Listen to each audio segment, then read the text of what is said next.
I can't stand single-parent households, especially those with only the mother. They live easy lives off of tax exemptions and welfare benefits, all courtesy of the government. The owner, with his unilateral prejudice, blames us without even understanding the country's system. But I know who you really are. My name is Lisa. A 37-year-old woman who received a jar full of earthworms and pill bugs from my young daughter for my birthday, with her saying, "It's a gift for Mom." They were all collected from our backyard. I was happy with her love, but how should a mother who dislikes bugs deal with this?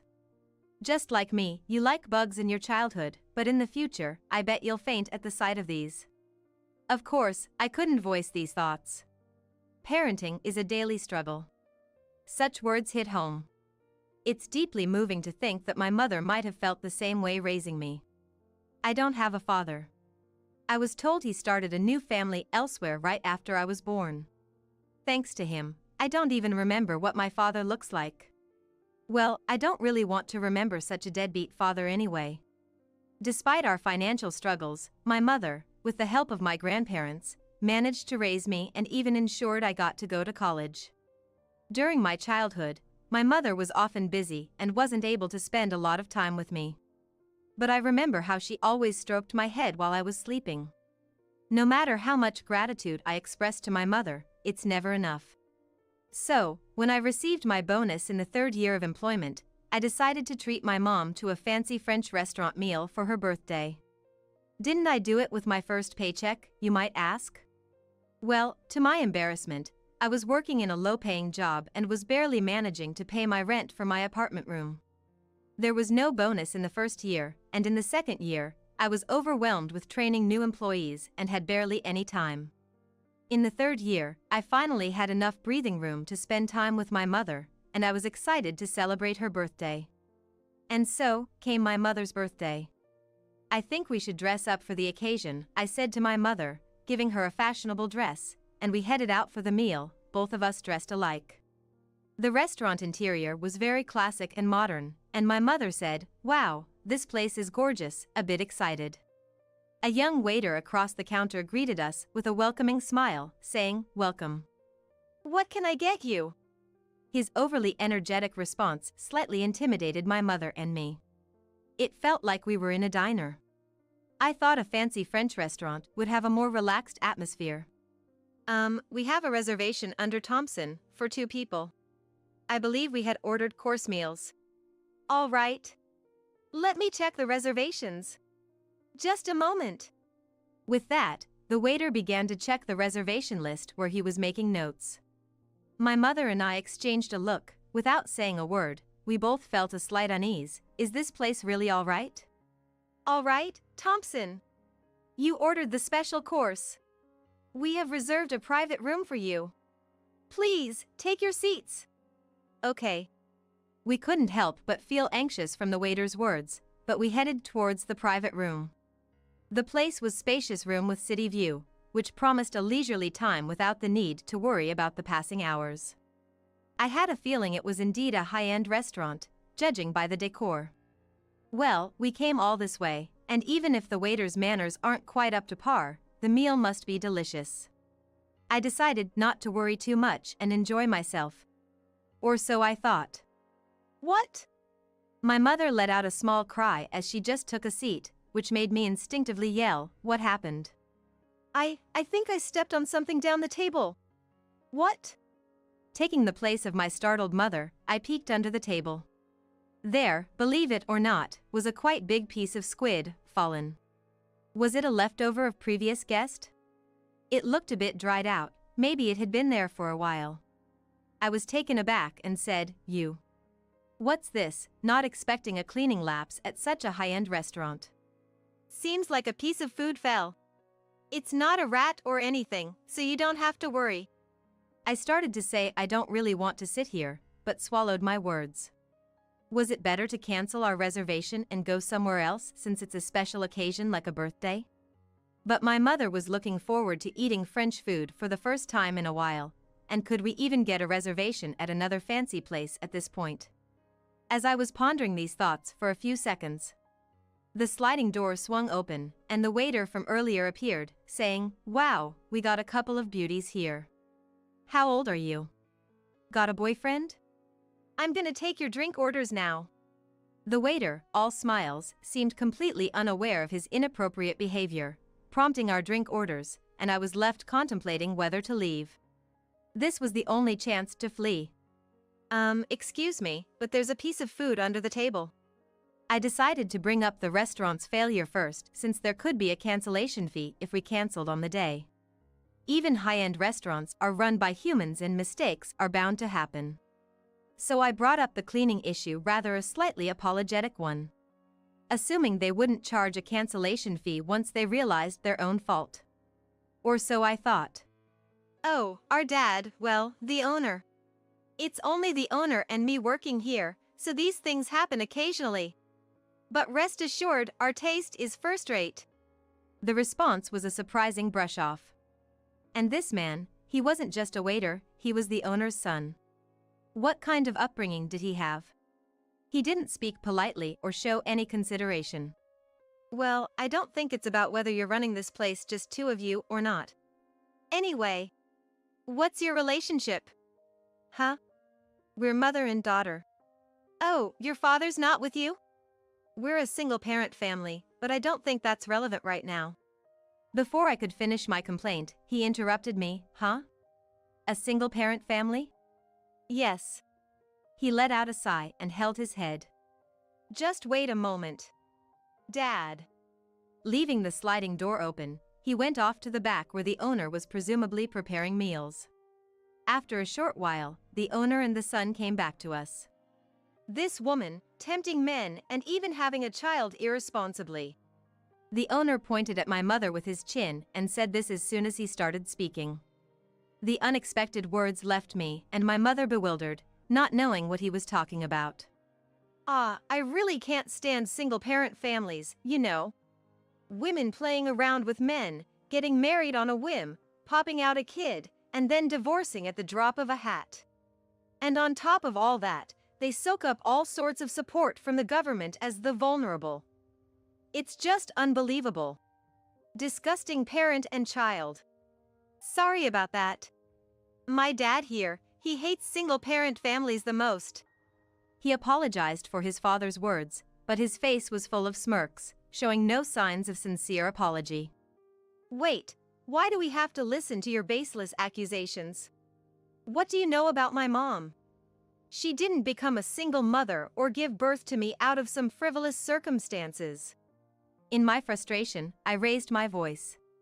My mother gently tugged at my arm. "Come on, let's go home." Looking back now, I should have taken her advice and left the store without a word. But I was so upset by the harsh words directed at my mother, I blurted out to the owner, "Apologize." The fact that we might lose our deposit seemed insignificant given my fury. I was livid, perhaps even rash. "Shut your trap. This isn't your place to make a scene," he roared, and with all things, he was not targeting me but grasped my mother's collar tightly, attempting to drag her out of the restaurant. In response to my mother's scream, I yelled, "Stop it," and tried to block his path, but was brushed aside. My mother stumbled, the high heels she was excited to wear for the first time in a while slipped off, and the tips of her stockings tore. In her desperate struggle, her neatly arranged hair came undone. "Let go of my mother." My mother too struggled fiercely, her hand accidentally hit his glasses, knocking them off. Startled, the owner released my mother and yelled, "Damn, that was close. What would you have done if you'd hit me in the eye?" My mother was completely terrified, clutching onto me with trembling hands. Seeing her state, her son scoffed, "You're a mess," and took out his phone to snap a picture. Truly an incorrigible father and son. I just hate single parents. Especially single mothers who claim that they are socially vulnerable and need support. That's the worst. It's outrageous that single parents are exempt from making Social Security contributions. If they worked hard, they wouldn't need any help. Single mothers who don't even properly pay their taxes should get out. They're a national disgrace. This man spewed his excessively biased beliefs and outrageous arguments at us, and even attempted to kick my mother. I protected her just in time, but the very thought of him trying to kick an elderly woman with frail bones was horrifying. By the way, my mother never used any of those Social Security contribution exemption benefits that he so despised, available to single-parent households. Back then, she wasn't knowledgeable about administrative matters, barely aware of such things. She never intended to rely on such systems and had just worked relentlessly. It wasn't the first time we've heard sarcastic remarks like single-parent households get a lot of exemptions, right, from those who misunderstand the situation, but this was the first time we faced such harsh abuse. In addition to financial struggles, there's plenty of discrimination and public scrutiny for being a single parent. Unfortunately, there aren't many people who understand that. We were frequently looked at with prejudice and disdain since my childhood, and I thought I had become used to it, but it was truly frustrating to encounter such a situation, especially on a day when I wanted to make my mother happy. Why should we have to listen to such words from people like these? I stared at the face of this man, whose glasses I had knocked off, and suddenly remembered the incident that day. "You're the one who needs to get out." Huh? The man and his son were taken aback by my sudden counterattack. "Why do I have to leave?" the man asked. His son then grinned and said, "Dad, you didn't do anything wrong, did you?" His son was really nonchalant. It seemed like he thought I was bluffing. "Just you wait." I didn't answer his question, but instead took out my phone. "Hello, is this the police? I'm the one who gave a witness statement about a theft the other day." "Yes, that's right. I'm calling because the suspect is at Bon Appetit on 2nd Street. The police said they would immediately head to the scene, and I ended the call. Theft, the owner of the restaurant paled and yelled, "Don't make up stories." "It's not a made-up story. You broke into a house nearby the other day, didn't you? I thought I recognized your face, and when I thought about it, you must be the burglar from that time." "That's right. Just about 2 weeks ago, when I went to a friend's house, I witnessed a man running away with belongings from a nearby house. I told the police about his features in detail, and they even created a sketch of him. The culprit had broken into the vacant house of a wealthy elderly person and stolen cash from a dresser before fleeing. He hasn't been caught yet. He was wearing glasses in the restaurant, so I didn't recognize him immediately, but I had the feeling that I had seen him somewhere before. When my mother scuffled with him and his glasses came off, and he glanced at us, I was certain he was the burglar." "I don't know anything about it. I didn't do anything like that." The moment the man yelled, a police officer came from the nearby police station and surrounded him in no time. "Let's hear what you have to say," the officer said, ignoring the man who was shouting, "This is nonsense. You take back your statement. I'm not the criminal." "If that's the case, why not go to the police station and prove your innocence? If you haven't done anything wrong, you won't get arrested." "This has nothing to do with that.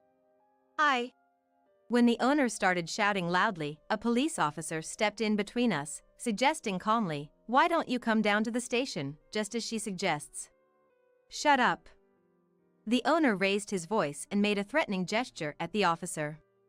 "Interfering with an officer in the performance of our duties, huh?" smiled the female officer. Just like that, the guy was restrained by the officers, his arms held firmly at his sides. If he was really innocent, he should have just compiled and gone to the station. Now he's added another charge to his sheet. What an idiot. "You were repeating remarks that look down on single mothers. I just want to make something clear. My mother paid her dues just like everyone else. She was a tough lady, worked in construction operating heavy machinery amongst men when she was young. She fought her way through a male-dominated world to raise me. She deserves respect, not your judgment. At the very least, I don't want to hear it from a lowlife who breaks into people's homes." As I said this with a smile, the guy was livid, but with 2 burly officers standing beside him, there was no chance of causing a ruckus. His son looked baffled throughout, only able to utter, "What's going on?" The owner was then taken to the station and we were questioned. Well, Mom's birthday celebration was ruined, so I made it up to her later by taking her to a nice traditional French restaurant. It seems that the owner used to run the restaurant with his wife. But once their child became an adult, his wife told him, "It's hard being treated like an employee both at home and in the restaurant. I want to live my life freely from now on," and they ended up divorcing. The owner's bitter attitude towards single-parent families, particularly single mothers, seems rooted in a twisted resentment towards his ex-wife. He thought that without a man working, a woman can't even raise a child. "She's been leeching off me," and then has the nerve to leave. From what I heard, his wife used to manage the restaurant while carrying their child on her back, and he was the type who'd yell, "Quiet down. Shut that kid up," when their child cried. Probably, she managed to balance both work and parenting on her own, while he didn't help at all. The owner was bossy and arrogant, believed that he did everything and that they were able to live thanks to him. Hearing all this, I thought to myself, no wonder she wanted a divorce. After the divorce, for some reason, the restaurant started losing customers gradually. Perhaps it was due to lack of cleaning or subpar customer service. I remember that when we visited, there were no other customers. To maintain its reputation as a luxury French restaurant, he couldn't just drop the prices, and attracting new customers also didn't work out. The business was steadily going downhill. He should have hired someone, but for some reason, no one stayed for long. The exact reasons aren't known, but it seems that many quit due to his verbal abuse. Most likely, it was a personality issue. Eventually, he had to cut down on staff costs, and reluctantly made his son help out, but as you all know, his son wasn't good at customer service at all. He frequently caused troubles with customers, causing even more to leave. By the time his operating funds began to run dry, he didn't hesitate to resort to stealing. Apparently, he'd burgled once before when he was a student, and got away because there were no witnesses. Having gotten a taste of it, he easily slipped back into thieving, and it was his second offense when I caught him in the act. The fact that I remembered his face was a huge help, and the police were really grateful for it. After that, his restaurant naturally went out of business. He might be out of jail now, but I haven't seen him around here. I've heard he originally borrowed money from some shady sources and even made his son a guarantor without his son's knowledge. Well, I suppose his son, who we also don't see around anymore, is probably not leading a good life either. Meanwhile, I resigned from my job because it was a kind of a dishonest company. Having gained a certain level of career experience, it was a job change for the sake of career advancement. I was in sales at a company that creates web advertisements, and since the COVID pandemic, remote sales have increased. As a result, I'm spending more time with my 5-year-old daughter. Seeing me like this, my mother once remarked, "You really want to be with your child when they're small, don't you?" It made an impression on me. Honestly, as a child seeing my always busy mother, I often thought, maybe mom cares more about work than me. But now I'm glad to know that she wanted to be with me even though it took a long time to realize it. By the way, I met my husband at my new sales job after switching companies. He even used that French restaurant for business entertainment at one point. When I told him about what had happened there, he was surprised, saying, "I stopped using it because there were fewer customers and the service was arrogant, but I didn't know that was going on." It was a somewhat famous restaurant, and I don't know if it's appropriate to call this a shared topic, but our conversation became lively and he invited me to a French restaurant he recommended, which led to us dating. Ironically, that restaurant was like a Cupid for our love. Despite everything that happened, I'm a bit grateful to it. Before getting married, I worried about being judged for not having a father. But my in-laws didn't mind, and my husband values my mother. I'm glad I've been living earnestly and working hard every day. Reflecting on the lesson from that French restaurant, I want to teach my daughter, who will shape the future, to value each person in front of her because you never know what connections life will bring.